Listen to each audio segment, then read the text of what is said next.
Welcome back, ladies and gentlemen, as I am joined here by Kaboom's Minerva, has been putting up a great performance. First up, Minerva, first Brazilian team to be at Worlds. Tell me, what have the past couple of days been like for you? Pela primeira vez um time brasileiro está participando do Mundial. Como esses últimos 2 dias têm sido para você? Para mim, esses 2 dias têm sido muito incríveis. Não só pelo Mundial, de estar aqui dando essa entrevista para mim. Isso é muita coisa para mim, não só para mim, como no Brasil. Então, está sendo tudo muito incrível. Everything's been amazing the last 2 days, all the games, and also being here, giving this interview. Everything's been amazing for me. Well, your performance has also been amazing. You've been getting a lot of praise, keeping up with some of the best in the world. How much does that match your expectations coming up to this? Because it's the first time you get to play all these guys.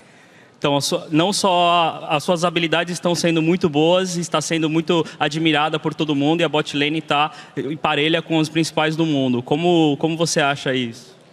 Isso para mim é muita coisa, porque eu tenho poucos jogos como a The Carry. Esse reconhecimento é muito bom para mim. Ouvir isso não só dos comentaristas, como do Doublelift, que é a The Carry, é muita coisa e valeu muito para mim. So everything's been really good. Not only hearing that my abilities were good by the commentators, but also from players at Doublelift, because he's a AD carry as well. And for me, it's exceptional because I only had 12 games before coming here as AD carry. So. Yeah, amazing performance. Well, you've definitely made a Kaboom fan out of me and a lot of people. Is there anything you want to say to the newfound fans and, of course, the Brazilian crowd watching at home? Você gostaria de agradecer e falar alguma coisa para os fãs que você fez aqui e também para os fãs no Brasil? Sim, com certeza. A plateia daqui de Singapura é incrível, todos eles torceram bastante para a gente, a cada objetivo nosso eles gritavam bastante. Isso para mim foi muito incrível, foi uma das melhores experiências que eu tive na vida. E para o pessoal do Brasil, que continue assim, torcendo bastante. E é isso, obrigado por estar aqui. So yes, thank you very much for the crowd here in Singapore, which is being amazing, shouting our names, every objective, every kill, everything that we did on the map. They were amazing, shouting our names. It was a very good experience, and the fans back in Brazil, which is keep shouting our names, keep cheering for us. We're going to do our best, and it's a pleasure to be here. Well, we're very happy to have you here. Obrigada. All right, now let's head back to the desk for our next game. Thank you very much, Shocks and Minerva. And, props to Kaboom. They really have impressed the world stage. Just very quickly, the 12 games as AD carry, Minerva was brought on board as a support before he was moved to ADC when they realized his mechanics were better than Dan's, and Dan's is the shot caller. Right, let's move on to the last game of the day as Alliance will be taking on Najin White Shield. Quickly to note, if Najin White Shield wins this match, they are not only guaranteed a spot in the quarterfinals, but they will also clinch the first place seed. In order to do that, they need to take down Alliance, and Alliance are coming into this game after beating Cloud9 earlier in the day. I would say it was a fairly convincing win. However, it did take a while for Alliance to grab control of the game. Freak, what would you say to that comment? I would say that the top 3 teams in this group are all, I think, actually pretty darn good individually and also pretty smart as well. Like, these guys kept playing each other, Najin White Shield, Alliance, Cloud9. They would start trading games a lot back and forth. So saying, well, they had a close game against Cloud9, so they can't beat Shield, I think would be false. I think we saw Alliance playing against guys earlier, had a really good showing. So I think Alliance still definitely has what it takes. They're still smart players. They're still very good individual players. And again, we think back to last time Alliance played White Shield. Very large early game lead. No surprise, they actually picked a lot of good lane matchups. Just couldn't quite close it out from there. But again, those same tools still exist for this team. Last time these two teams played, Shook didn't impress, gave up first blood on that Elise, if memory serves. Played Rammus earlier today, Monte Cristo. What was your take on his performance and if that's going to carry through against Shield today? Interesting performance on Rammus. I really think that it was kind of misplayed by Cloud9. In my opinion, they had a composition that was really quite able to deal with the Rammus if they had just been able to kite it out. And as some of the casters were saying, the gank paths weren't awesome for his Rammus either. I guess I'm unconvinced. I think you can't jungle past a certain point. You just lack the damage, and then you lack damage as a team comp as well. So I'm not sold. Yeah, and I feel like the story of that game, the tempo was really set by Wicked. He had such a huge lead on balls. I have never seen balls fall so far behind in a matchup that most people consider like a 50-50. It's Ryze versus Aurelia. So I feel like it would be really silly for Shield to give Wicked Aurelia. I mean, this guy is a monster on that champion. Well, we'll see what he does. Picks and bans is going to be very important for both of these squads. Probably care to chime in on what some of the thought process might be going into this, or the strategy as these teams come into the game. I'm really, really curious if they're going to leave up Zed and try to give it to Shield so Froggen can counterpick it. Something along those lines. I think Zed's going to either be banned, and I'll be sad, but hopefully it's picked, and then the other mid laner gets to counterpick it and just kind of show him up on it. Closing thoughts, Freak, before predictions? I want to jump back on the point that you talked about double lift here, where basically I think it was the Rammus. Like, Shook tower dived really well on a very good tower diving jungler. He made the plays. Like, Shook was the reason that team won, and if he keeps that performance up, Alliance could win. Well, Freak, seeing as though you feel confident. They could win. You're transitioning into Who predictions. will win? I can ruin your openings as well. So yeah, we're gonna start predictions, guys. We don't need quick shot here anymore. I actually do think though that Najin White Shield is going to win this game. They are 4-0, right? They beat Alliance last time despite a good early game lead. I think there's a chance. I'll say it's like a 60-40, but I'm going to go ahead and vote with the odds and say, yeah, Najin White Shield. So Freak convinced me he was voting for Alliance before going for the hit and switch. Monte Cristo, who are you picking as your winner? Well, Trevor, as you know, I don't always predict league games, but when I do, I prefer Koreans. Stay salty, my friends. I'm taking Shield. That was better than expected. Right. Prolly, who are you predicting to win this game and why? Yeah, I'm gonna go with Shield here. I think Alliance's best chance are getting those 1v1 kind of things and outplaying their opponents, but I think Shield's going to kind of play conservative and just outplay them in team fights. Starting to see a trend here. 3 for Najin White Shield. Double lift, you are the final prediction. Who will it be and why? I actually think Alliance is going to win for the reason that I've just really not been convinced by Shield. I know that they are 4-0 in the group so far, but to me, their wins are more the enemy team making mistakes rather than... It was really just Gorilla making all the plays. If Alliance is any smart, they'll take away Gorilla's playmaking champions, and I feel like Froggen and Wicked are playing really solid. They've been ramping up throughout the group stage. Well, Double Lift, you do have the final word. We will find out if you are the weakest link in just a moment. The update from LOLesports.com to see if the fans agree with our analysts, and according to those numbers, 57% of you are on the side of Double Lift, saying that Alliance will pick up the win. The teams are ready, so let's head over to the caster desk to head into the game. Thank you very much, Quickshot. It certainly has been an exciting day, full of absolutely amazing match, and it seems like absolutely ages since that crazy game one so long ago. We are on to Game 6, ladies and gentlemen. It's the final game of the day. Everyone here seems to be behind Alliance, so let this game get this game underway. Starting out on that blue side is Team Alliance from the European LCS. That means starting out in the top lane is Wicked, the big Dane. Shook alongside him in the jungle, Froggen in the mid lane, Tabs as the AD carry, and Nif, of course, on support. And on the red side is Najin White Shield. Up top is going to be Save in the jungle, Watch. Mid, Goom, AD carry, Zephyr, and support, Gorilla. And we've just been looking at Gorilla. We keep talking about Gorilla. The analyst desk was saying you have to ban his playmaking support.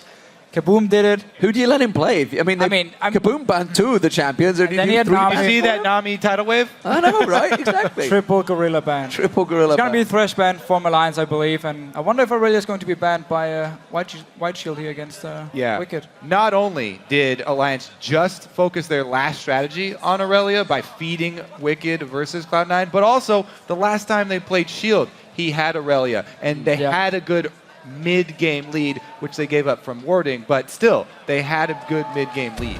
Well, here we go, ladies and gentlemen. Pick and bans underway for the final game of the day. It is a Nidalee ban for Alliance, something honestly we think they're going to have to do throughout this tournament. Oh, a Rammus ban on Shook. And Watch is cracking up. Watch is... Respect ban against Shook here with the Rammus. But Nidalee, obviously against Save, you have to ban it. He can play both AP Nidalee and he can also play the standard Bruiser one. Obviously Alliance don't want to deal with it, and they got Sylvian. I mean, Shield really didn't like Rammus. They even spelt out Ram. I don't know why they did that one. Thresh and Zed also being taken away. But yes, Zilean through straight away for, is it Froggen or is it Nif again? That's the question. But it does mean Rise once again could be the hands of Save. So I got to say, once again, in the last matchup, Alliance caught Shield off guard. They picked Cillian early. It was a flex pick. They even said after in the interview, they were confused by this. They thought that it was mid lane. Alliance made the switch to support. So once again, flex pick starting out. Alliance trying to play that mind game. Yeah, but we have to say in the last game, where it was Nif playing the Zillion, it wasn't the greatest performance. His build was very questionable. His ultis in the late game didn't pay off for Alliance at all. We're going to have to see if he's playing it again, if he's changing up the build path, and also if he can be more clutch in these late game fights. Well, wherever it goes, it's going to give Alliance this experience bonus that they can make a mid-game push with. And Naj and Shield have already locked in super late game here. So there's an opening. They've got this slump in the middle where Alliance can make a push. They kind of just have to go through that window now. White Shield is definitely expecting to be able to do the same as they did against Alliance last time, where they played, fall a little bit behind early game, but then come back through better vision control, getting the picks onto Alliance, and then get to late game where you have Tristana and Ryze, two of the best champions in the late game already, but they are going to be extremely weak in this mid game. Alliance can punish them. Aurelia was left open, the best mid-game top laner.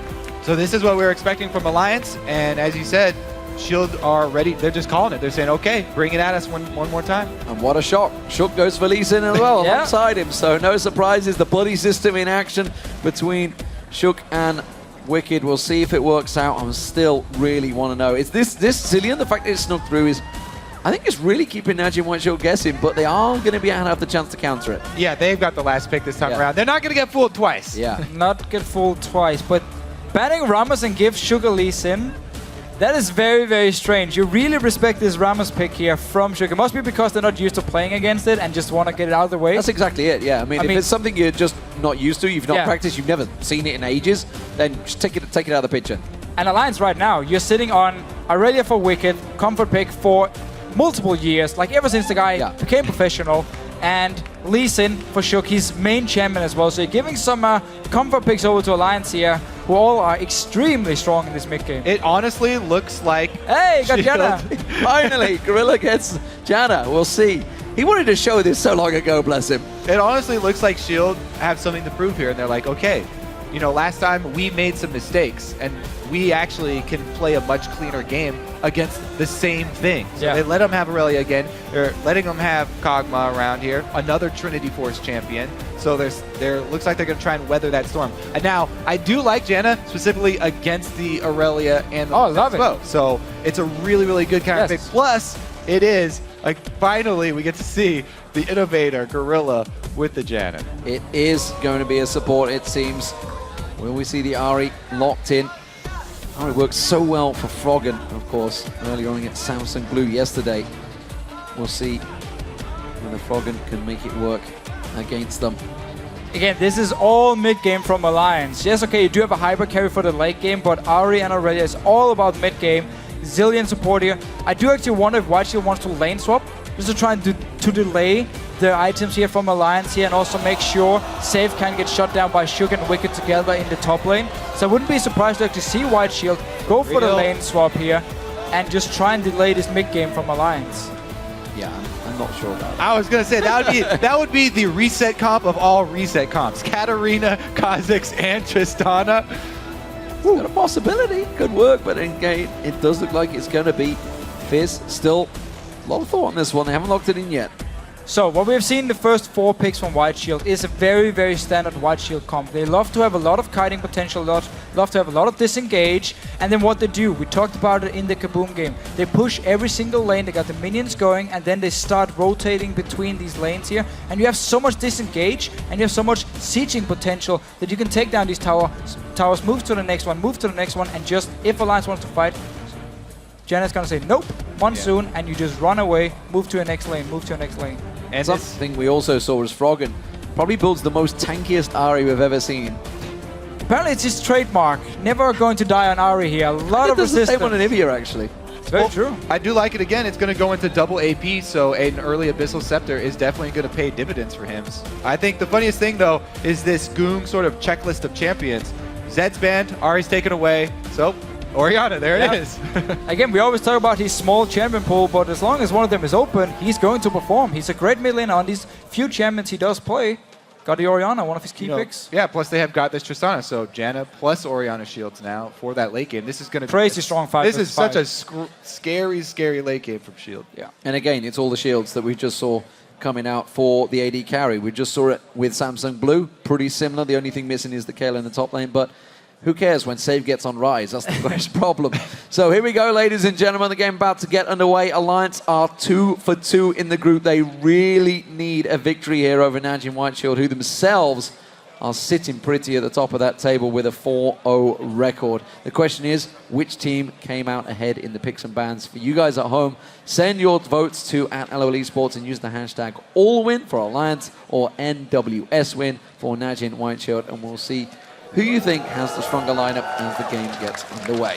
So, since we are seeing, similar power curves for the teams this time around, let's go back to last time and remember, in the mid game, Shield were so diligent keeping up their vision even when they were behind, and that's how they got picks to get back in this game. They got picks, and the kills went to Tristana, which fed their late game. Now, the specific players I have to call out here for Shield, it's not just their support and jungler doing this work. Save cleared the most wards of anybody in that game.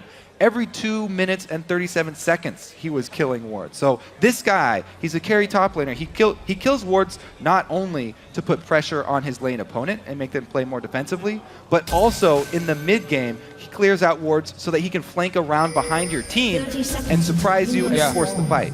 Again, White Shield, they are known for their vision control, for all the wards they place down to, again, make these fast movements between the lanes like they want to do, and always know where's the enemy team coming from, can we disengage, can we get out. In the last game, Watch was actually playing Lee Sin, and he plays a lot of wards compared to Shook, because Shook was on a Kha'Zix, if I remember correctly. Now, switch the roles here, so we're going to have the Sidestone for Shook, and we might see Alliance be able to have some better wards down, or more wards down compared to last time, where it was the reason they actually lost. Alliance were keeping their eyes on Nanjing White Shield, making sure they are in this still 2v2 lane. No switch going around for them, but they've got to be careful because it is going to be a leash for Watch, so they do have their jungler nearby, and there's a lot of vision in that bottom lane, of course. Those 2 wards placed by White Shield. Simply to try and spot where the Alliance dual lane is going, because you can see the AD carry walk into lane. Obviously, he wants to go in and either freeze the lane instantly or fast push it if they expect it to be 2v2 for the level 2. And that's why they have the ward in here. So they spot it, they can see, okay, we're going to have standard lanes. Obviously, we keep talking about also Rise and Aurelia up in this top lane. Rise straight up one-on-one, can bully the Aurelia, but then the jungler joins in, and it's so easy for Alliance to set up a gank onto Save. Yeah, in this early game, let's see how Wicked plays this. He's going to have to be fairly defensively, jumping in to get the CS very quickly. Well, you talked about this power that you could have on Rise early on. Remember, Wicked has played this comp as a Save, no doubt, countless times in solo queue. Even over in Korea, we'll see how it develops. A lot of pressure early on from both solo lanes. Yeah, and I want to talk about, in that top lane, how important it is for that side bush control for Save, because the Rise in that matchup is trying to feed in auto attacks with his Q harass. That's why he also has warded this bush. He doesn't want Wicked to get control of those side bushes. Wicked doing a pretty good job, though. Takes that level 2 jump, shoves Save back, and has to retreat again to the bush that doesn't have the ward in it. And he can keep playing very aggressive because he started Flask, he has the health potion, so he want to trade potions with Save here, make sure he runs out of them, and suddenly he's out of sustain, and that will force Save to play more defensive, but for now they still have potions left. Thing is, because Wicked goes in for these trades and he puts pressure on Save, the minions start attacking him and his wave pushes forward. So it makes him extend. And one of the key things for this Shield team is also communicating trinket ward timers to your jungler. Now, Save saw Wicked go down to the river and place that ward. All you have to do, these are very short wards, wait 1 minute, return up top, this wave is already pushed up, Rise can set up a gank. As long as they clear out the wave in time, Watch can control that top side. Wicked needs to be careful up here because he had a lot of minions built up for Save already, and he's already behind in farm, so it's going to be a big lead for Save early on. And of course, as you just talked about, Wicked is very far in the lane. It seems like Watch. I'll look towards this mid lane here. Gonna jump on him, instant flash, instant jump, and Frog and counteracted tower hit. Look at Shook through though. Watch as well. Shook is making his move in towards that top lane. Watch is heading up here as well. You just talked about how he knows that ward's going to be disappeared. But Shook is ready to pounce. Right, so they're counting on this. They pinged him moving up. Perfect counter gank from Shook. He gets into position. Now, can Wicked bait this into the bush?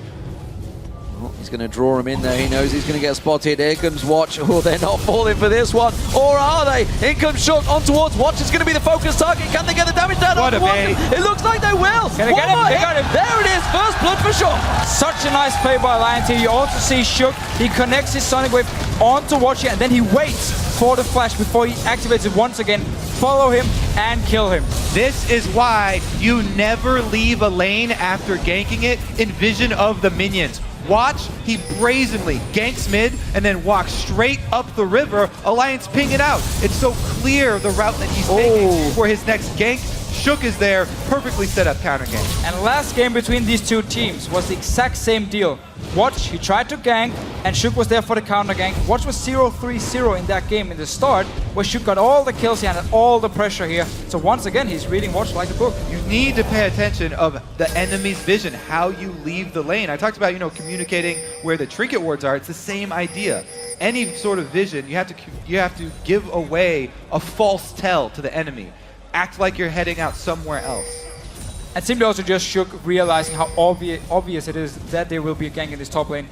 He's up there once again, but there's a ward from Wicked this time around, so he's exactly. And that opens up Shook again for another play. Yes, indeed. In comes around. Gorilla gets caught out. The bomb on his head. Shook comes in, gets himself a second kill, forces Zephyr away. And this is all going well once again for Alliance at the start. Yeah, and Shook is really using this power on Lee Sin early game to just constantly go for the ganks. He has the mobility, he has the damage. Even if Watch was down in this bottom lane, even if they didn't know he was there, they could have easily gone for this one. Got the easy kill. Nice slow onto Gorilla as well to set it up.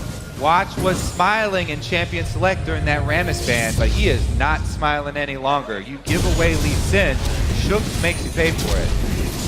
So, good start for Alliance, but we've been here before. We've been 7-0 up with a 7,000 gold deficit. It was Alliance that fell behind. And look at this. The Lee Sin early mobility boots. This is complete snowball for your jungler. He wants to continue this ganking, continue to be everywhere on the map. And we just noticed before here, he actually gave the Wraith Camp over to Froggen, who's slightly behind in the mid lane, had to use his flash, and Shook already picked up 2 early kills, so he doesn't really need the gold anymore. So give it straight over to Froggen, make sure he can catch up. Exactly, he's trying to spread that money around because he got both of the last hits on the kills. He's trying to extend the sphere of influence. Get that extra advantage from Alliance, spread it all over the map. He not only went top, but he went down bottom to help them out.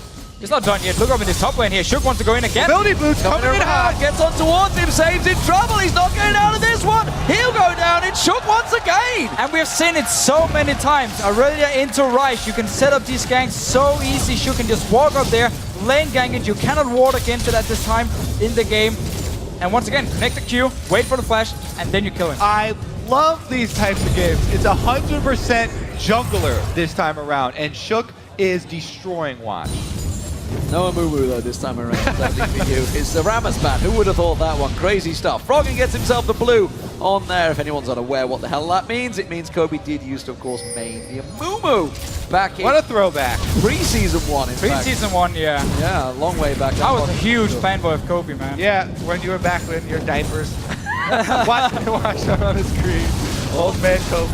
Div catching the bomb on Zephyr. Tabs is turning around the aggression. That's a lot of damage going down on him. The ultimate's coming out as well from Tabs. It's going to ping him very low, still at level 5. I'm still not sure why White Shield wanted to have standard lanes here, because they knew Shook was going to be in this top lane.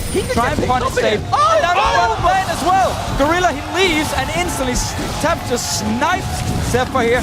No heal used, no flash.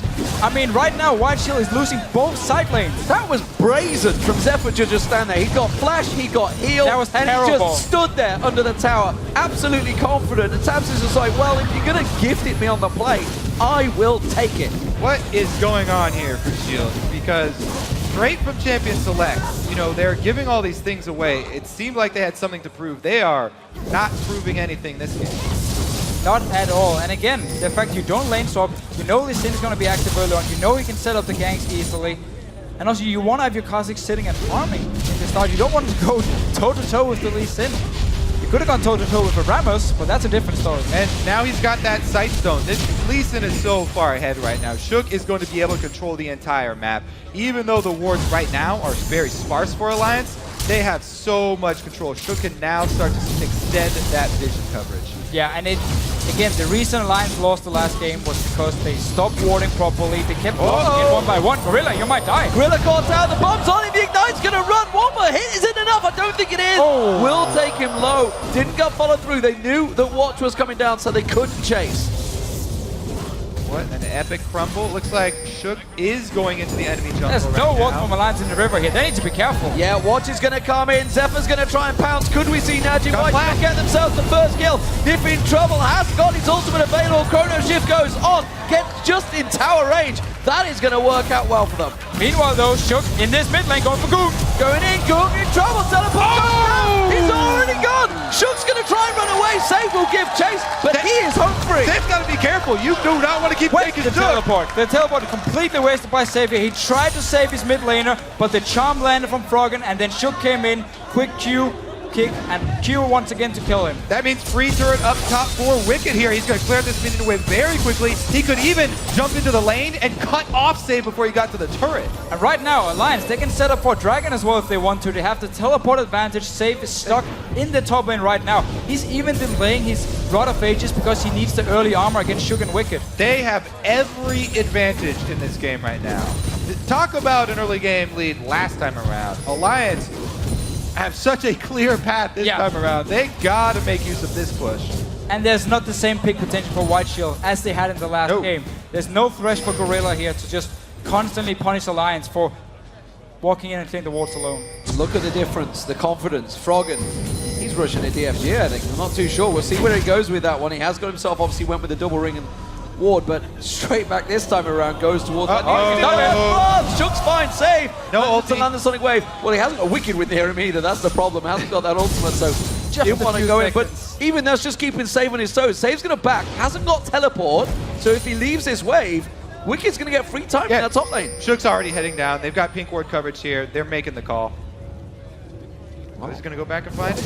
Well, as soon as they see Save in this top lane, Alliance can just start the Dragon. They want to wait to see if he's actually running all the way down to this Dragon, because then you just keep Wicked farming in the top lane and he can always teleport down. But Alliance, they know the late game scaling for White Shield is insane in this game here. So if it's an early DFG from Froggen, it's going to be great to keep snowballing your lead. Alliance protecting a ward. What is going on? They really have stepped up that game in the last few days. Yeah, we were talking with their coach who was saying the reason we lost to White Shield was because we didn't bring a friend when we wanted to clear wards. We walked in alone. It simply meant White Shield could pick us off and get back in the game. This time around, Froggen instantly moved down to Shook, and now he's going up to top lane to his Danish buddy Wicked. Oh, friends forever. Froggen coming round. Can he manage to land that charm? It's not going to quite go through. Hasn't used it yet. Spirit Rush will be back up in a moment. There goes out.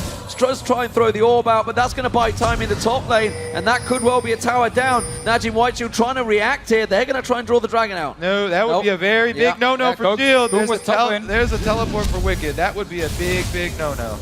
Watch knows he's got the support this time of his mid laner. Shook is on his own. So, first turret goes down. Alliance in control, and Najee White Shield do go for the Dragon. Yeah, Save is running from base here, but so is Froggen. And again, there's teleport on Wicked. It's going to be focused for. There it is. Coming in. Watch pretty low right in. Watch is going to be focused. Shook gets the spike down. They turn it on towards them. Gorilla's trying to run away. Shook comes in, gets him down. It's another kill for Shook. He's 4-0-1, and they get the Dragon. Everything is once again going Alliance's way. No, as Monty would say. Whoa, Shield run into that comp. That was a pure trap from Alliance. There was no way they were coming out of it with that one. Again, why did he even start it? Save was running from base. He didn't have teleport, so he couldn't join in time, and they knew Wicked could always join in. Najee White Shield, you have to wake up. They're going to take the middle turret. They may even take the bottom turret. Everything just trembling right now. Alliance in full control. They have a 6,000 gold lead and a 6-0. It's one ahead in terms of gold of where they were before. Surely, to God, they can't throw this one away. No, I mean, they must have learned from their mistakes last time around now. You have Sidestone on your jungle, just spam wards now. You say that, but look at the jungle. They don't have any deep wards here. The outer turrets are down. They don't have ward coverage over the blue side here. They even have an Ahri who's got a First Blood here and is going towards that Deathfire Grass. They have the ability to get picks inside the jungle, but the wards are in the river. Right, so obviously we are still 14 minutes into the game. Okay. All the wards on the dragon here now. Go back, get some pig wards, and let's just see this fight again. Watch this tank and dragon taking a lot of damage. Fight goes to... We'll actually escape just in the very end here, but then Gorilla is just left for dead. I mean, that Monsoon, if that not had gone off from Gorilla, that could have been a massacre. That could have been 3 or 4 kills there easily. Save was still running from base. I mean, he wasn't even there. I mean, yeah, they tried to do it because Froggen was back in base, but teleport discrepancy there, all in favor of Alliance. Tabs was coming back from base already, so Tristana there. with mid-game. I mean, they're running into the double Trinity Force comp. Look at this. All the pink wards for Alliance. They are learning, they are watching, they are adapting. Can they make use of the vision? That's the question. Yes, and can they avoid running into White Shield and get baited by their wards like they did last time and get picked off? Again though, there's not the same pick potential from White Shield here. They pretty much only have a Flash Rune Prison from Save to start a fight if they want to catch off Alliance. So as long as they stay together, or don't at least face check into these wards, they have some deep wards in, or place a ward before they want to clear the current ward from White Shield, they should be safe. Still though, we have seen them lose games where they were very far ahead. It didn't happen long ago. Just 2 days ago, that's all that was. Alliance, though, they are continuing their lead. Triforce was completed by Wicked, which is why he's still feeling so confident. And again, look at this. Nif comes up, Shook comes up, Froggen comes up. 4 members all piling in towards this top lane. Save is going to be the focus target, but this time around, Najin White Shield do have friends themselves. The 280 carries, they're not involved in this. It's a 4v4 skirmish. Right, Tabs is shoving up mid, so Alliance do get to swing from the top side. They can rotate a little bit quicker because they've got the inside lane here, and they can catch Shield off guard. Tabs getting some damage down on this turret. They're pulling sort of a Shield move against Shield, chipping off the top turret and then taking chips off the mid turret. Yeah, they're fully focusing just on mid lane and top lane at the moment here, because down this bottom lane, Zephyr was pushing it before. He's actually staying. Once he shows himself, seems like Alliance though actually just want to back away because they know this bottom lane is pushing. You know, Tabs, Alliance can go for a dive. They have the Zillion and they have the burst. They've left them. Look at this. 4 members of Alliance. They're going to pile on to Save. They've completely left them here. Alliance going to crumble straight around the side. Save actually focuses on Wicked. Finney's just drawing him in. By time, the rest of Najin White Shield have all gone to the mid lane. Suddenly they realize that I think they're going to back away from this one.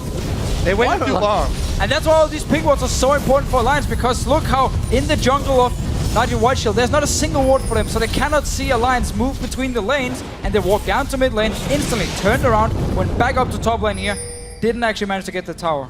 Really thought that they were just going to jump on that save and just everybody pile in to kill him instantly and then back out. But they waited a little bit long. They're playing it very safe. As we said, you know, Froggen, he was making the calls in that last game. They want to play safe. They don't want to make any mistakes this time around. They've got to be careful they don't sit around and play too safe and let Save and go get going and get their items and start getting that power on. They need to make use of the advantage while they have it, because while it is a 6,000 gold lead, it can easily fall away, and the more gold that gets accumulated, the less that advantage becomes. All right, let's take tally here. 2 Trinity Forces done, Deathfire Grasp is done. This should be the point where Alliance push in. They need to crack at least the secondary round of towers right now. And that's why every single member has gone back, bought some new wards. You have 4 pink wards already. You have a few on the map, but they can just change them. Dragon coming up in 55 seconds. This should be Alliance's Dragon no matter what. Just walk down, set up. If Najin White Shield wants to fight, then Alliance can just engage onto them and should actually be able to kill them. Wicked almost walking headlong into 4 members of Najin White Shield. And I don't care how far ahead you are, you don't walk back out of that one. There is, of course, always that danger when there's an Orianna on the field of landing that big shockwave that can turn everything around, and they do have to be aware of this one. They're collapsing once again. They're trying to focus on Wicked, but it is drawing the entire team away when there's 20 seconds on that Dragon. They want to make that pick. Yeah, but there was a good ward from Alliance here, spotting White Shield moving to top lane, and they've obviously just put up all the defensive wards now. They know they're going to need them. As soon as the Dragon is dead, Alliance can then move into the jungle and place their own. And then It's all about the pink wards. Can they deny a lot of vision from White Shield? And I'm just looking at Zephyr right here. I would actually love to see him just go pickaxe or BF sword and then complete a static shift first, just for some more wave clear, because Alliance want to push up on these towers here, and he also has the Janna shield to get the extra AD. Talking about the items, obviously the gold, the advantage that Shook has gained, being a 4-0 on these Sid, has he made use of the gold that he's earned in terms of items? Because you can see it's a, it's a 2,000 gold lead now over his opposition watch. Yes, obviously Lee Sin doesn't really scale well into late game, so what Shook is doing is basically just building full tank from the start. So he's very, very tanky for 20 minutes into the game, and he got the early sidestone. Yeah, so we talked about him trying to spread his advantage for the rest of the team with his mobility boots and his sight zone. The next step in that is to get the magic resistance aura. You're against the double AP again, so he's got already the Negatron cloak, and he can work towards the Aegis. See how it goes for him. We'll see whether he gets that. Who wants to see, of course, the ability power items coming out of Nif, so we'll see how he builds that one up early on. Bottom lane, actually, we do see Tabs and Zephyr pretty close. Looks like they've just had a trade. Tabs' Buster Shot was used by Zephyr. That's flowing back on towards it. Oh, now nice catch. goes in, catches on Watch. Pop goes to Watch, and he is down. And that's just the second kill of the game for Frogman now. The thing is, Alliance just took everything on the map, all the neutral objectives. They took blue buff, they took red buff, they took dragon. So none of the waves are really shoved up to make use of this window where they got that pick. So even though Frogman got a kill on Watch, you know, Natch and White Shield, they're not panicking right now because they already had lost the entire map. All they're trying to do is wave clear and hold these turrets. Alliance, now there's nothing left on the map to distract them. They're shoving up towards turret. But they're gonna need a pick more because everyone else was also back in base. Yeah, everybody's back up now. So now, we kind of reset it. We need the ult to be ready for Frogman once again. And I just talked about Zephyr's items just before.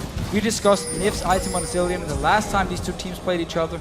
I'm still not convinced. I mean, I would actually love as well, and Mikhail's in this situation because Rise with Flash Blueprint. Oh, is there's another pick though. Gorilla caught out with a charm. He will get away though. The defensive ball from Goom comes out just in time. They don't go too heavy on this one. We are at that magical mark again. 7 kills, 7,000 gold. This is where Alliance started to wander aimlessly through the jungle into the arms of Najin White Shield. This time around, Wicked going in on Save. He may well have the damage to take him down. Save's going to run. He has got flash available. Is it going to be enough? Wicked forces him away, and that's going to free up the tower unless White Shield react. Plus, this time around, Alliance have turned on all the street lights. There's nowhere for them to wander around in the darkness. They should be fine. Just close these two lanes. They're still split though, 1-3-1 split push here. They're not bringing Tabs up, and that's a huge amount of power that they don't have with them. Yeah. Tristana is closing in on the static shift, and that adds quite a bit more wave clear. They want to have Tabs with the Trinity Force here to take down the towers with the Sheen proc every single time he moves in for it. So the towers are going down very, very slow so far. And they could get collapsed on 4 versus 5 here. Tabs now heading up, okay. Yeah, they can finally group as a 5. Wicked's been spending a heck of a lot of time in that top lane, dancing and holding hands with Save, honestly, because they haven't done a lot against each other, but he has built himself up a lead. But Save, he's just buying time, building up. Rod of Ages only just completed, Tear stacking out nicely, so it is going to become a problem if they let Save go. We've already seen the power he has with that Rise, so Alliance, they can't stick around too long. They need to create pressure on Najib Whiteshield, because right now, there's been nothing on them on the tower so far. Yeah, as well also every single time Alliance go aggressive and force someone back to base, there's nobody else ready to actually punish White Shield somewhere else on the map or to go up and take the tower. Now finally, joining in with Tabs, and they can just take down this tower so fast. They need Tabs to be there to kill these towers. So 4v4, they get the tower. Tabs finally go straight to the mid lane. Involved. Wicked now pushing back towards Save. They're going to group in the mid lane. I think Wicked may actually join his team, but you can see already Goom gets in there, clears that wave out quickly with the distance. Again, with Tristana bottom, they can go for a dive. They have the Zillion, they have the they have the damage to quickly pull off a dive and then get back out. Everybody's mid, they can force this hard. Another blue buff spawns though, and they're taking that neutral objective. Zephyr almost wandering aimlessly across the middle half of the jungle. Alliance were very much ready and waiting for that. Blue buff stolen away, that goes to Frog, and Wicked continues the farm in the top lane. I feel like Hotshot GG's playing right now. They're playing slowly but surely the safe game. Yes, it is very, very safe. And what Zephyr is doing is he's constantly walking down, starts to slow push in the bottom lane, and then he leaves to the game because he knows, okay, Taps is going to walk down to this bottom lane, pick up the wave, start pushing it back to us, and that delays Alliance every single time. Right, so there is this strategy. When you are behind and you have one line of turrets completely destroyed, when the minions of your enemy get to your side of the map, you can go create this spirit bomb of minions. If you go in and you just clear out the ranged minions and your melees just sit there, then they take a long time for your enemy's minions to kill, and your wave builds up really big and will start slowly pushing back towards your enemy. That giant pot of gold, Taps keeps going to pick it up. This time around, there's a lot of ping wards still coming out from Najim White Shield, but they're getting cleared every time they get placed. So the vision is being denied away from them. So they are very much blind trying to push out. But again, they keep just stretching out there. Goom knew he was a little bit safe, tested it with the ball, managed to sweep it out, but again, instantly replaced. Will they protect them? That's the question. Again, Alliance want to have control of this jungle, but they can just sit 4 members in mid lane right now, Wicked up in top lane, and then Shook can walk from mid lane up to top, or Froggen can do it, and they can dive safe, kill him instantly before White Shield has time to react, and then the members in mid lane just step away from the tower a little bit, make sure you can always disengage. Because right now, White Shield is doing exactly what they can do and what they want to do. Buy time, keep warding your own jungle, and farm. Static shift now completed on your Tristana. Another neutral objective spawns though. Alliance is going to pick up the dragon. This makes me think that they're going to play this map so long that they're going to make use of the wards on red side and go for Baron before they try and crack more turrets. Froggen just Spirit Russian caught on towards Gorilla there. We do see Najim White Shield coming around the side. He's going to go back. Got it! Second trip this time around. He does get it down there. Dragons come down. The rest of Alliance collapse Take the fight towards line. them. They can Teleport in! Wicked! Cut them off! Is he going to come around? He's not... No. No Playing cut it off. safe. Playing it But you safe. already got a kill, and you know, They can cut them up all in top, off. you know you're a lot stronger here. You already got a pick. Just go straight forward. You have the Zillion. Speed yourself up. Get some more picks. Man, they had the trap ready. It was just hung over shield right there. They didn't pull the trigger out though. We do need to remember there are 2 components of CLG EU involved in this. So Old habit I'm very used to seeing them backing off when they have that advantage, playing it safe. But you can't blame them because this match means everything. Yes. Last time they kind of got caught out by rushing in a little bit recklessly and lost the game. If this match means everything to them and they've got that clear play though, make the call. You got to be decisive. Yes, exactly. You have to pull the trigger there. At this level here, it's not about playing it safe all the time. I mean, when you have the lead, it's what we see from some of the other teams, especially the Korean teams. When they have the lead, they close out the game. They know they can go for the dives. You have the Zillion here. You have the one-shot potential from Froggen. Wicked is insanely strong. You don't have to give White Shield so much time to sit and farm up. They are. They're gonna do the Baron bait instead. Well, if they do that, then you better ward the heck out of this red side jungle. You need to ward much deeper here to see shield the whole way when they head up to Baron, and then make use of that Aria and get your pick. But man, they are not putting much pressure on the base. No, instead, Froggen was looking to try and get a pick on Zephyr, and Goom reacts and covers him off there. Froggen will easily keep them away from this wave, and while this is happening, White Shield need to realize there's 4 members of Alliance that are sweeping out. Can they collapse on towards them? That's the question. Will they come around? Safe, holding them off at the tower right now. Oh, Froggen caught, taken low by Zephyr. But the rest of Alliance, they're taking the top tower. Yeah, so they actually tried to walk up to mid lane, then baited and stopped and waited for Froggen to fade out. There's going to be a fight here. They're going in, they're going to try and collapse on towards Taps. He's the focus target. Watt jumps on towards him, but Watt is taken so low. He gets dropped. Zephyr needs to be the focus. Froggen comes around the backside of him, forces him away. If he's the one that gets the kill, Goom caught out. We can see Shook follow on through, lands the Sonic Wave, pushes on in there. Taps gets himself a clean-up kill. And just like that, Najim White Shield, they tried a risky maneuver, but Alliance made them pay, and they're gonna get the Baron. Shield tried to force the fight in the side of the jungle that Alliance have completely warded because they thought by chunking Frog into half, then it was gonna be more of a 4 versus 5, but Alliance closed the trap. This is gonna be the Baron. That will give them the confidence to shut into the base, surely. So if you don't get the pick yourself, if you're playing it safe, well, the fact that White Shield decides to start a fight, lose it, of course, because they are so far behind at this point. They're even weaker just looking at the champions.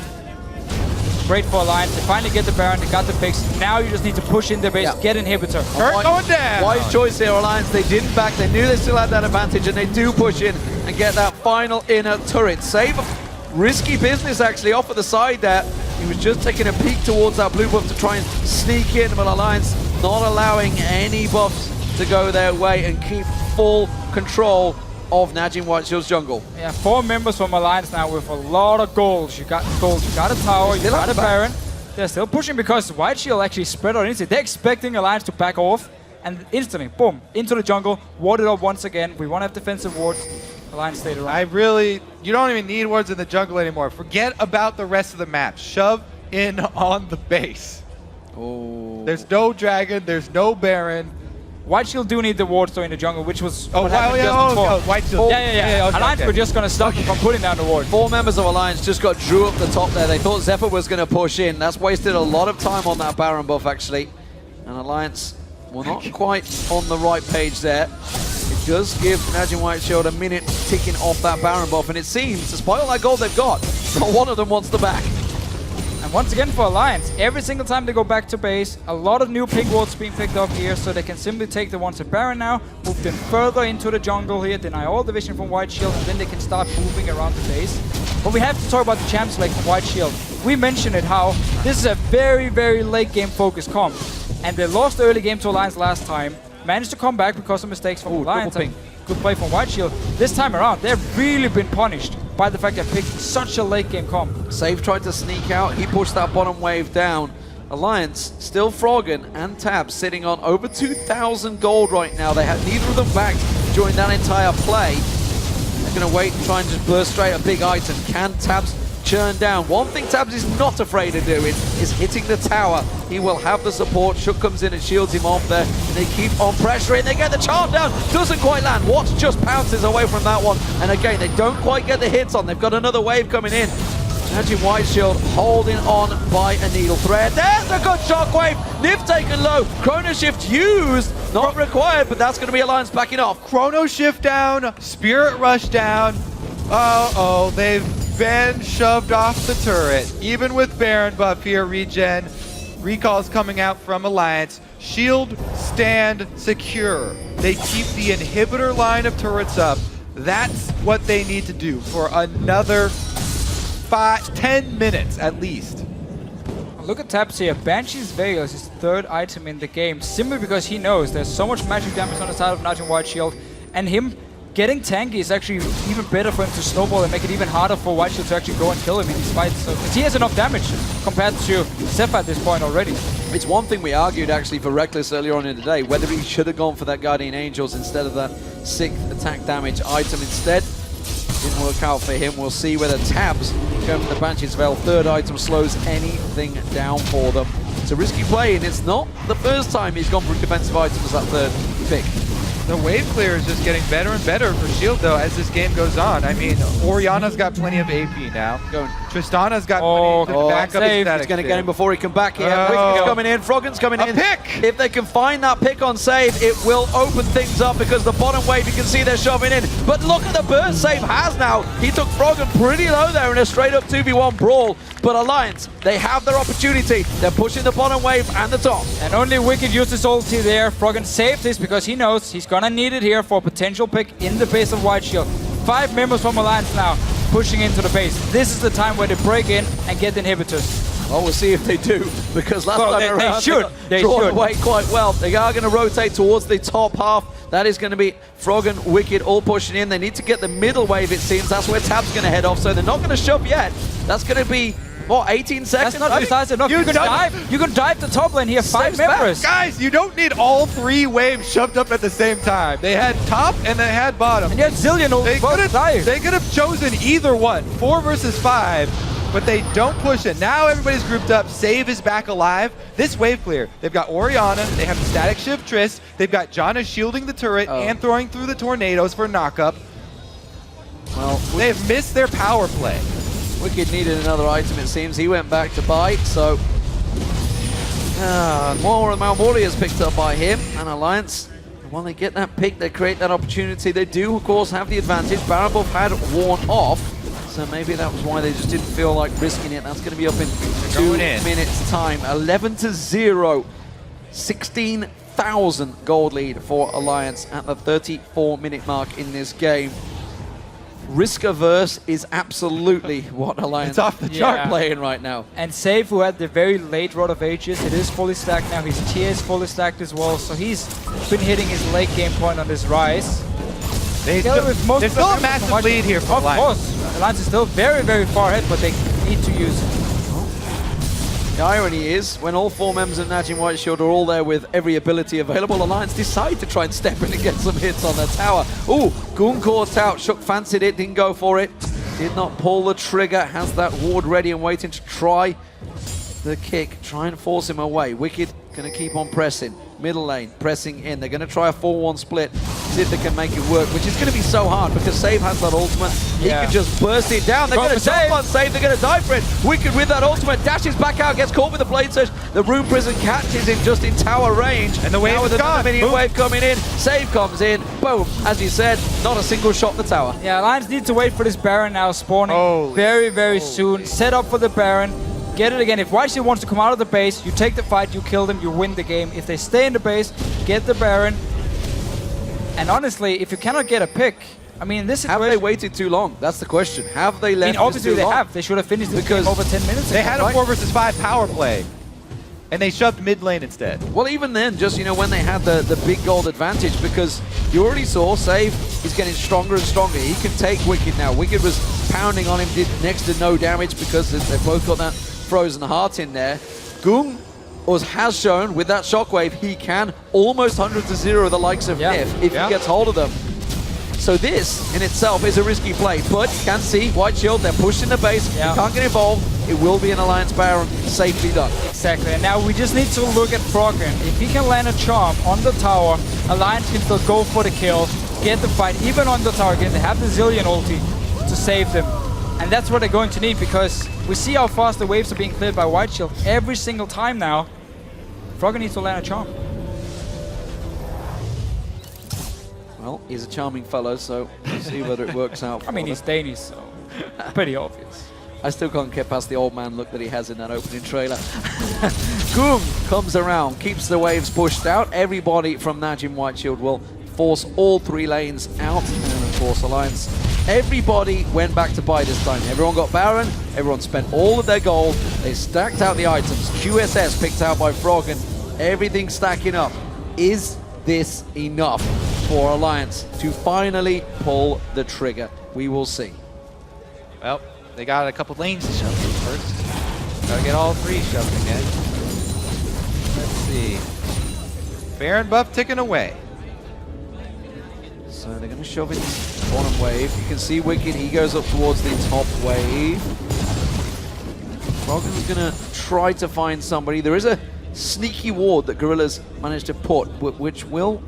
Save can teleport behind here for the flank. If Wicked is sitting in the top lane, Save can come in there. It's exactly what OMG did to Fnatic. Now, of course, that was a lot further in the game. We're not quite at the 65-minute mark yet, but it is still a possibility with those wards just down around the side. But Tabs is getting a lot of free time to pound down. There's the teleport. Save has to use it on the tower to protect it. So they teleported on the minion to get some more power shots here, making that minion invulnerable. They took it down to half. Oh, Jeff has gone out. Is it going to be? Oh, they're kicking him away. 1, 2, shot. Will he get to the bounty? They got the turret, the though. tower. No, they didn't get the turret. They get that tower. Damn! Oh, the shield.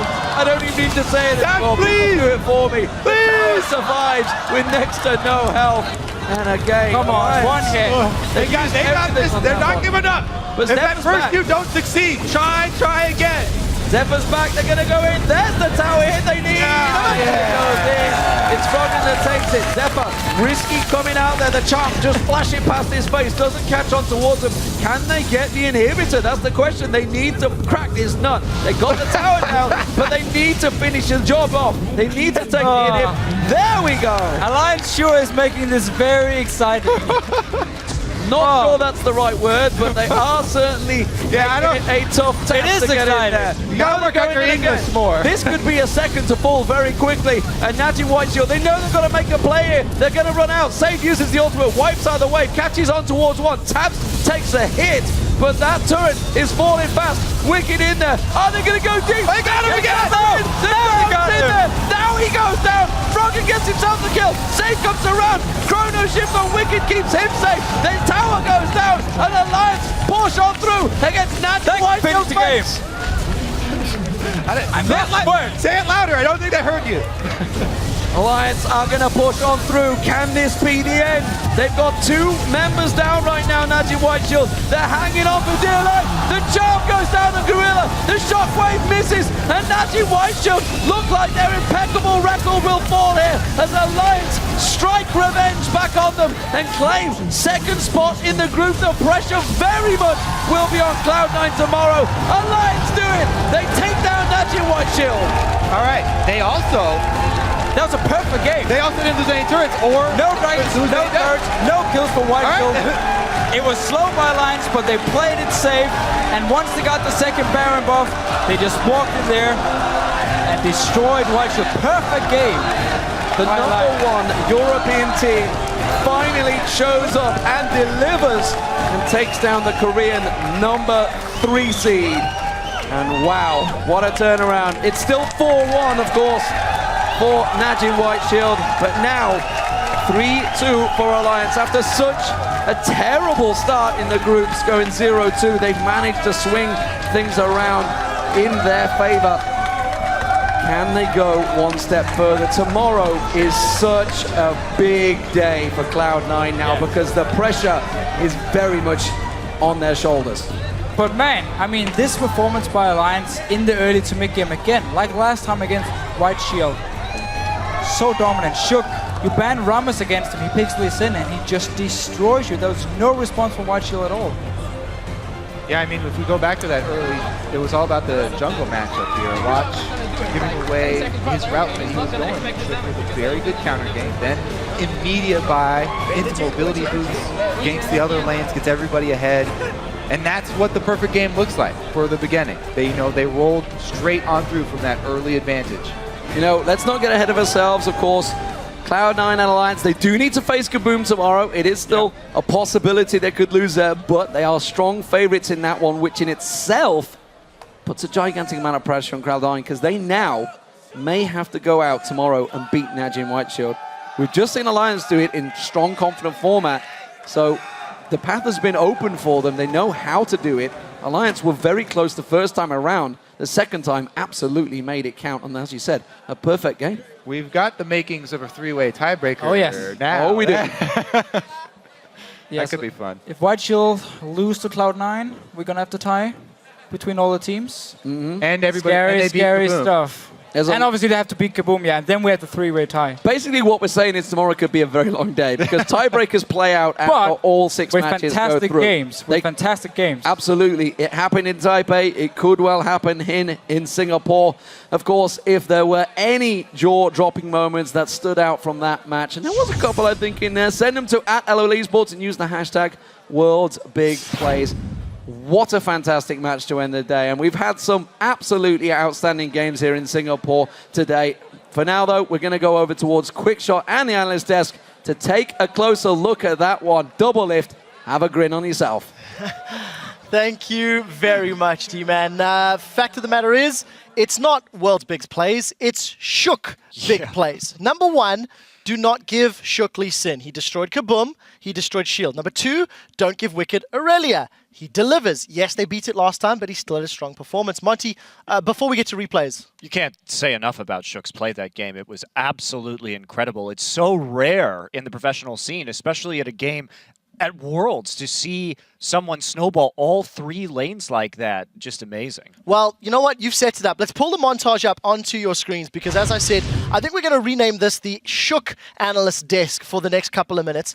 Roll the clips out, and analysts, how on earth does Shook go from not delivering another champions to being just godlike on this Lee Sin? Well, I mean, in that first one, you don't use your E as watch to engage right there. You don't know where the jungler is. It's just a bad play. Next play, Freak.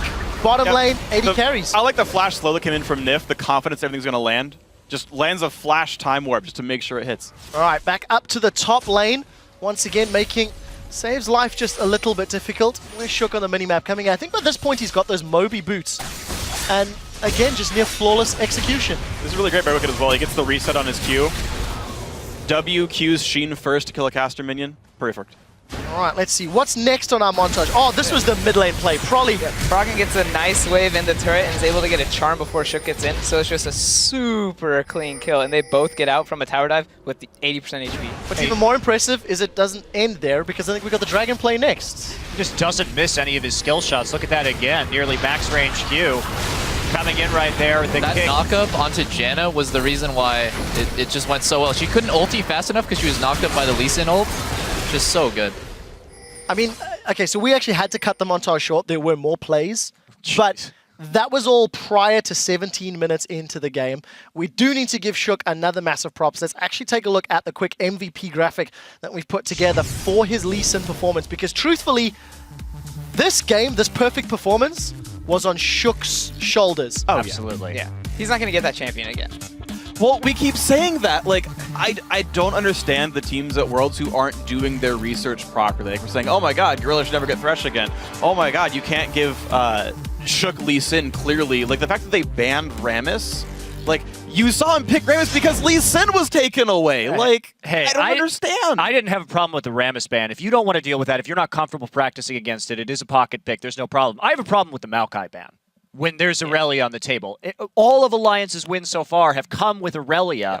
Take it away from Wicked. Well, I'll tell you what, we'll get back to this discussion and why it's relevant in a moment, because we are going to check in with Shox, who's standing by with a member of the Victorious Alliance. Thank you very much, Quick Shot, as I'm joined here by Nev, hot off that win over Najin White Shield. Still very excited. Talk me through the beginning and the game plan, knowing that yesterday you had the makings to beat them. What comp did you guys come up with? Well, it was kind of similar to yesterday. So we had Cillian first pick. It was pretty much the same. And then we went into our go-in comp with Irelia. And we decided to put Cillian on support again. And this time we could actually finish the game. And I think it had a lot to do that we were kind of nervous yesterday. And this was cold. So we're kind of uncomfortable. And today it's warm. And everyone was us really motivated to win. And we could make it through. Yeah, absolutely. Let's go a little bit more in depth about that win, though. First off, tell me about the early game and Shook. Did you guys even realize how fast he was making those plays? Because it was unreal. Yeah, he's really good on Lee Sin. It's like his best champion ever. And he's really good at making plays. He's really good at ganking top lane. But we also made a play bot lane where I slowed the channel and we got a kill. It's like really good for us, so we could snowball the bot lane as well, not like in the other games where we rather equal farmed. Tell me about playing versus Gorilla's Janna, because obviously he wanted to show the world his Janna play. It was good, but you guys seem to have an answer for it. Yeah, I think he just picked it because he wanted to pick it. Pretty much that I picked Janna yesterday as well. I was like, yeah, I just want to play her, even though it wasn't the best pick. I think we had a stronger lane, and we could just take advantage of it. Then talk me through, obviously you build up that huge advantage as you did yesterday, and then it creeps into your mind, we have to hold on to this. So what adaptations did you make in the mid game to make sure you got it around this time? It was really slow. Yeah, I think we just didn't feel really good at the beginning of the tournament. We had some problems at the end of the boot camp, and I think we overcome those problems, and that's the alliance we have trained for the whole year, and that's what they want to show the world, that we can beat the best. All right, how much did your experience from the beginning of the EULCS help here? Because it was also a slow start for you guys in there, and then you became the champions in Europe. Yeah, it's kind of similar what happened. We lost a lot at the beginning, and then we overcome it, and then eventually we got first, so is that a good sign for us? I think that is a good sign. Looking ahead to tomorrow, you of course have to beat Kaboom and then see what happens in the rest of the group. What do you think your chances are to get first? It's all in Cloud9's hands, so let's hope for them to make it a draw, and then we can show again how good we are, and then make the win. So it's like our only chance to get first, but it's good for us anyways. Yeah, it absolutely is. Fantastic game. Thank you very much, Nev. All right, we're going to send it back over to the desk as we close out day 3.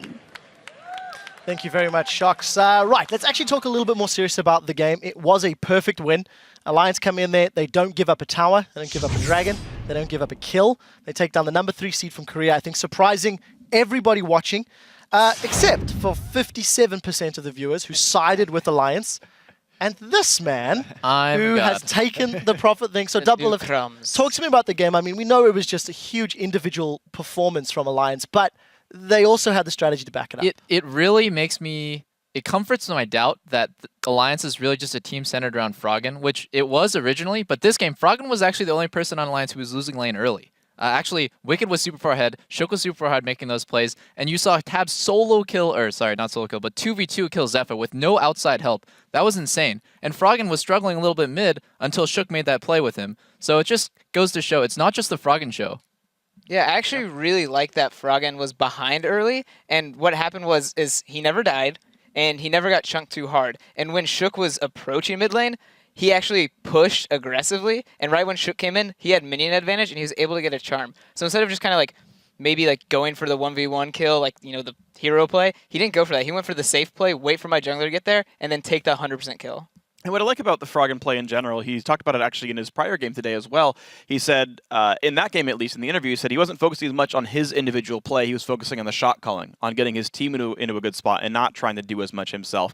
And it is always hard to multitask focusing entirely on your lane, which is someone like Xiao Wei will do, where he is silent the entire game and he focuses on the 1v1s, or someone like Froggen, who's looking around the map saying, oh no, we can make this play, let's set up for Dragon, checking the timers, and not just looking at how do I beat up Goong in this mid lane. Now, talking about this matchup, I mean, Najin White Shield, they came in there. Was there ever a chance they could have pulled it back? I personally felt there was some scaling, some late game power that could have come in there. Monty, from your viewpoint, could they have done anything different? Well, I mean, they could have not played so cocky, especially in the top lane on that first gank. They just didn't have the vision to make that kind of play. Watch kind of messed it up. If he had had his E up, he could have gotten out of that. And, I mean, Ryze was winning up in the top lane by a pretty significant CS lead early before that gank occurred. So they had some nice things going for them. But when we talk about even with all these like big scaling champions like Wari, like Ryze, like Tristana, when you get that far behind, they did an admirable job of defending, and Alliance was not the best at closing. We were kind of questioning Tabs' split pushing on Kog'Maw in the bottom lane, but there's a point of no return, and 18k gold down, I mean, that's not tenable. Yeah, but talking about cocky play, Watch just ganked mid from the top side and then disappeared into the top river and then immediately went top. Like, that's fine, but it's also really predictable. You can't gank a top laner using your escape going in, going, they don't know I'm coming up top. Leafson's not going to counter game. Final thoughts before we move on, Monty? Yeah, and this is the question that I had, because in the Korean regionals, Watch was very, very good, but I have never seen him play that well before, and my question was, can Watch sustain this level of play? And through these first two games from Alliance, the answer is really no. He's died multiple times in the early game every time. He needs to get his act together if he wants to go far in the playoffs. There is a whole lot of pressure on tomorrow's games. We'll see where the standings are after 18 matches have been completed from the Singapore group stage. So there are the results on your screens. First and foremost, no team has guaranteed a first place finish yet. Because of the fact that there are so many tiebreaker scenarios, we were initially going to run through them with you, but there's so many, it's a bit difficult to keep up. So what we're going to do is explain what happens in the event of a tiebreaker. So if we have a three-way tie tomorrow between any three teams in either group, a single round robin will be played. If the teams are still tied after that round robin, there will be a single elimination bracket where whoever won a game in the round robin tiebreaker would get a bye, and the remaining two teams would play that single match to determine who would play the team that got the bye, meaning a total of 5 additional games. In the event of a four-way tie, which is likely, the teams will be randomly drawn into a single elimination bracket.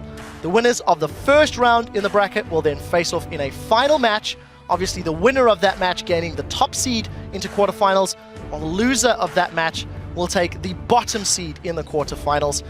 That's in the event of tiebreakers. There are 6 games tomorrow to determine just how many we have. There are European teams in this matchup, meaning tiebreakers are very likely. Yeah, point of clarification on the three-way tie, by the way, is the team that won the fastest is the one that gets the bye there. Obviously, if it's 2-0, 1-1, 0-2 in the round robin, you've got the automatic seeding. 1-1 down the line, the fastest win is the one that gets the bye, and then the other two play in to get that the ranking. Seeing what we've seen from today's game, seeing Fnatic deliver, seeing Alliance really step up, taking down both Cloud9 and Najin Shield. Are we expecting tiebreakers, Monty? I mean, your rose-tinted goggles, or do you think we're going to see a few? Probably in Group C, or maybe in Group C. Probably not in Group D would be my anticipation. Well, we'll have to see. Let's take a look at those 6 matches that will be coming your way tomorrow with those possible tiebreakers that we've mentioned in mind.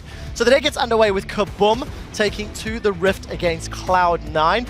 After that, North American squad LMQ will challenge Samsung Blue, followed by Kaboom once more, returning to the Rift against Europe's Alliance. There is a lot of games tomorrow. They will begin Sunday morning at 8 a.m. Central European Summer Time, which is 11 p.m. in the Pacific time zone. And I think just before we actually end off, I do want to add just a couple minutes just to talk about today's games, because I think they deserve just a little bit extra kick. I mean, Fnatic losing to OMG dramatically, Alliance beating Cloud9, Fnatic, bouncing back to decimate LMQ. Prolly, what was your favorite moment of today's games?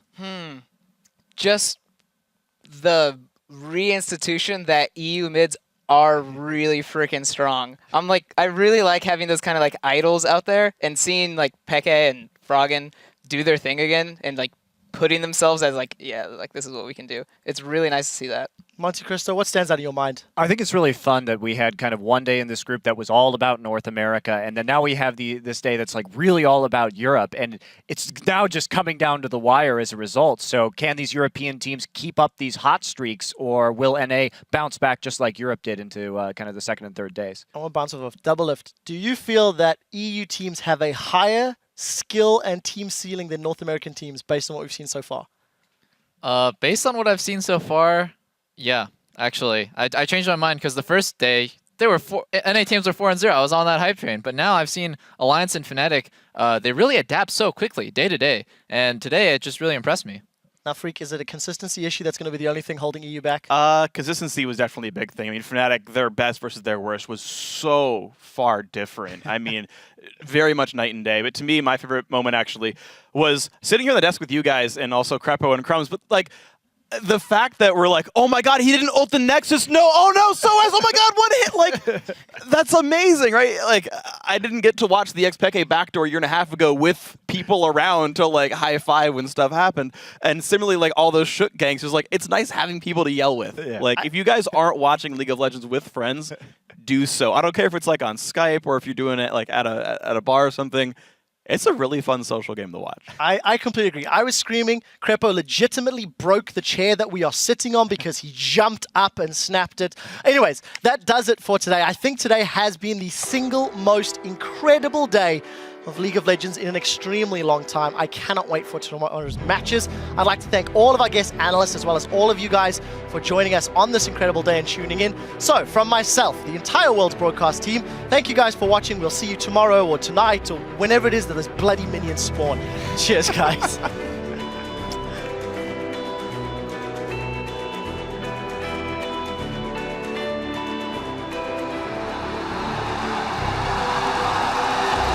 We're halfway through the Singapore group stage. Quarter-final hopes are still alive for every single squad. Soaz is in between them, but they're going for Yellow Star. Second man down, makes that third and fourth. Peke will fall. It's an 8 for OMG, and that's going to be the game.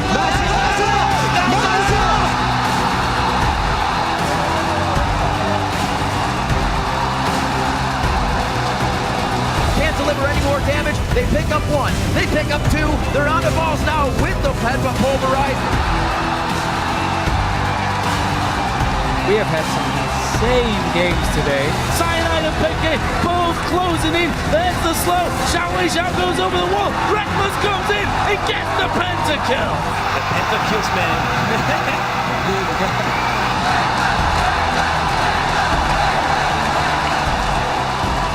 Taken so low, he's making it, drops it, one more shot, there's the triple, he continues through, gets himself the quadra kill.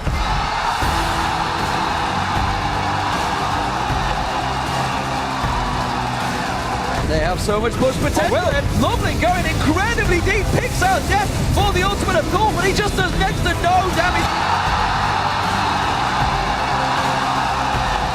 In this mid lane, going for Goom. Going in, Goom in trouble, teleport goes down. He's